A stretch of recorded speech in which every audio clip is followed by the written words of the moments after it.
Hello everyone, welcome to this class.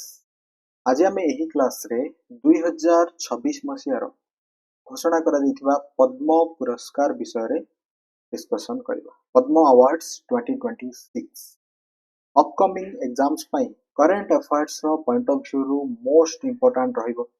Okay, आपण एही PDF note टी वीडियो डिस्क्रिप्शन रु डाउनलोड करि पारिबे। आरंभ करबा। देखंतु प्रथम कथा होजी पद्म अवार्ड्स एंड रहिला भारत रत्न। ए दुईटा भितर डिफरेंस कोन बुझंतु। भारत रत्न केवल भारतीय माननकु ही दिया जिवो, सिटीजन ऑफ इंडिया को भारत रत्न दिया जिवो, किंतु पद्म अवार्ड्स भारतीयों सहित फॉरेनर्स माननक पई मध्ये एही पुरस्कारटी प्रदान करा जाय। क्लियर हला। पद्म अवार्ड्स 2026 देखंतु मुख्यतः तीनोटी कैटेगरी रे एही पुरस्कार प्रदान करा जाय। केतोटी कैटेगरी रे? तीनोटी कैटेगरी रे कोन कोन? पद्म विभूषण, पद्म भूषण एवं पद्मश्री। एही वर्ष अर्थात 2026 रो जो पद्म अवार्ड्स को घोषणा करा जायछि, पद्म विभूषण क्षेत्र रे 5 जण, ठीक अछि, 5 जण को पद्म विभूषण प्रदान करा जिवो, 13 जण को पद्म भूषण प्रदान करा जिवो एवं 113 जण को पद्मश्री सम्मान रे सम्मानित करा जिवो।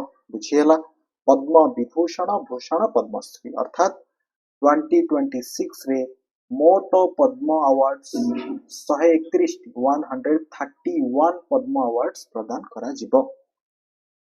परीक्षा रे एहा भी आसी पारे। इथिरे मरणोत्तर भाव रे 16 जन को एही पुरस्कार टी प्रदान करा जिवो। महिला माननक इथिरे चयन करा जायछि। महिला माननकु 19 जन महिला को एही पुरस्कार प्रदान करा जिवो।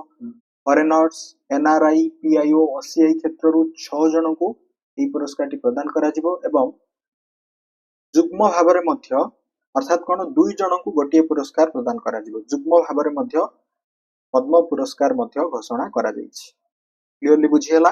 सिंपली आपन को मन रखिबार अछि 131 टी पद्म पुरस्कार, पद्म विभूषण क्षेत्र रु 5 जन को, पद्म भूषण क्षेत्र रु 13 जन को एवं पद्मश्री क्षेत्र रु 113 जन को। एवं भारत रत्न एवं पद्म अवार्ड्स भितर डिफरेंस होछि एहा, भारत रत्न केवल भारतीय मानन को दिया जाय, किंतु पद्म अवार्ड्स भारतीय मानन को सहित फॉरेनर्स मानन को पई मध्ये एही पुरस्कार टी प्रदान करा जाय। बुझियला? देन देखंतु, देन आमे आलोचना करिबा पद्म विभूषण जो 5 जन को घोषणा करा जायछि। देखंतु श्री धर्मेंद्र सिंह देओल मरणोत्तर भाव रे तांको पद्म विभूषण पुरस्कार रे सम्मानित करा जिवो। से कला क्षेत्र रु बिलोंग्स टू आर्ट फील्ड। केउ फील्ड रु बिलोंग करंती परीक्षा रे आसे एवं तांकर जदि स्टेट विषय रे कथा हवा महाराष्ट्र, से महाराष्ट्र रु बिलोंग करंती। ठीक अछि। ही मैन भाबरे मध्ये से जाना जानती धर्मेंद्र सिंह देओल। देन श्री केटी थॉमस पब्लिक अफेयर्स फील्ड रु से बिलोंग करंती। तांकर राज्य होची केरल, से केरल रु बिलोंग करंती।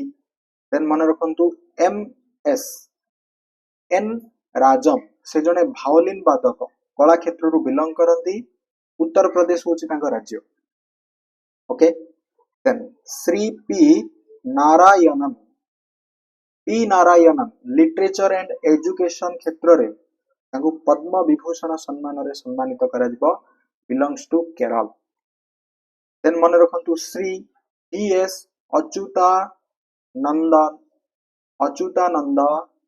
अच्युतानंदन, ठीक अछि, मरणोत्तर भाव रे पुरस्कार तांको प्रदान करा जिवो। से पब्लिक अफेयर्स फील्ड रु belong करंती, belongs to Kerala.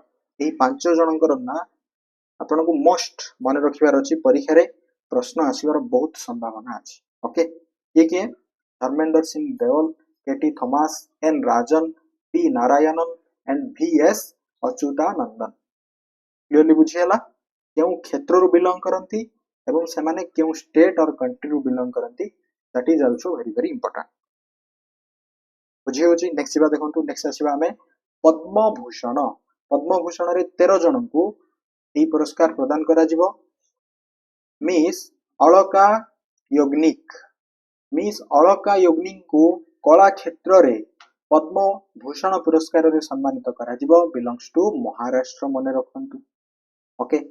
सेमिति Shri Bhagat Singh Koshyari को पब्लिक अफेयर्स क्षेत्र रे पद्म भूषण पुरस्कार रे सम्मानित करा जिवो belongs to Uttarakhand. Okay then very very important से मेडिसिन क्षेत्र रु बिलोंग करंती श्री कालीपाटी रामास्वामी पालिनी स्वामी। ठीक अछि श्री कालीपाटी रामास्वामी पालिनी स्वामी को मेडिसिन क्षेत्र रे तांको पद्म भूषण पुरस्कार रे सम्मानित करा जिवो। से तमिलनाडु रु बिलोंग करंती। ओके श्री मेमू श्री मेमुटी को कला क्षेत्र रे belongs to Kerala. Okay Padma Bhushan सम्मान रे सम्मानित करा जिवो मन रहिला। देन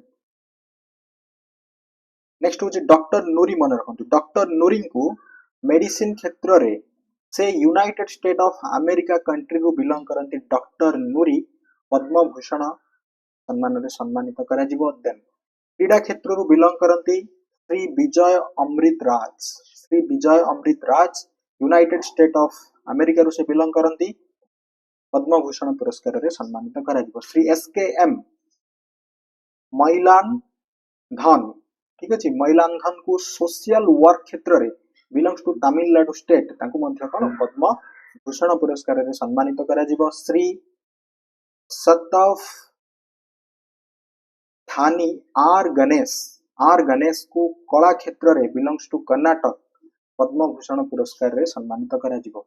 देन श्री शिबू सोरेन तांको मरणोत्तर भाबरे पब्लिक अफेयर्स क्षेत्र रे बिलोंग्स टू झारखंड शिबू सोरेन को मध्य कोन मरणोत्तर भाबरे पद्म भूषण पुरस्कार रे सम्मानित करा जिवो। नेक्स्ट मन रखंतु श्री उदय कटाक को ट्रेड एंड इंडस्ट्री क्षेत्र रे ठीक अछि क्यों फील्ड रे ट्रेड एंड इंडस्ट्री फील्ड रे बिलोंग्स टू महाराष्ट्र तांको मध्य पद्म भूषण पुरस्कार रे सम्मानित करा जिवो। श्री भिके मालोहोत्रा को मरणोत्तर भाबरे पद्म भूषण पुरस्कार सम्मानित करा जिवो। पब्लिक अफेयर्स क्षेत्र रु से दिल्ली रु बिलोंग करंती। ओके क्लियरली मन रहिला। देन मन रखंतु नेटसेन।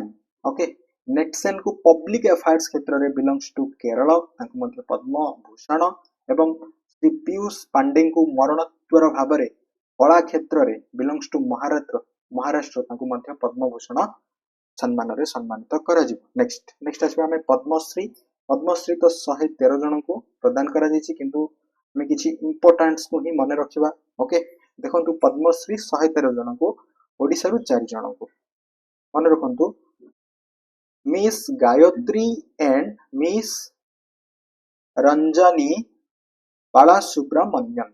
ओके गायत्री एंड रंजनी बालासुब्रमण्यन 2 जन को कला क्षेत्र रे गोटिए पद्मश्री पुरस्कार रे माने जुग्म भाबरे पद्मश्री पुरस्कार रे प्रदान करा जिवो belongs to Tamil Nadu. Then Harmanpreet Kaur ठीक अछि ICC women's world cup winner captain cricket रो हरमनप्रीत कौर को क्रीडा क्षेत्र रे स्पोर्ट्स क्षेत्र रे से बिलोंग करंती पंजाब रु पद्मश्री एवं रोहित शर्मा जानिचंती hitman Rohit Sharma former Indian captain तांको मध्य क्रीडा क्षेत्र रे स्पोर्ट्स क्षेत्र रे बिलोंग्स टू महाराष्ट्र पद्मश्री सम्मान रे सम्मानित करा जिवो। एंड जेतु हम ओडिसा रु 4 जनक नाम घोषणा करा जायछि हमें मने रखिबा। देखंतु श्री चरण हेम्ब्रम लिटरेचर एंड एजुकेशन क्षेत्र रे बिलोंग्स टू ओडिसा पद्मश्री पुरस्कार रे सम्मानित करा जिवो Charan Hembram. Next Shri Mahendra Kumar Mishra literature and education क्षेत्र रे बिलोंग्स टू ओडिसा। श्री शरद कुमार पात्र से कला क्षेत्र रे बिलोंग्स टू ओडिसा एवं श्री सीमांचल पात्र कला क्षेत्र रे बिलोंग्स टू ओडिसा। ओके तो या थिला आपनकर Padma awards 2026 very very important exam point of view रु करंट अफेयर्स रे प्रश्न रहे आपण मने रखंतु। ओके एवं आपण एही पीडीएफ नोट टी वीडियो डिस्क्रिप्शन रु डाउनलोड करि परिबे। Thanks for watching this class.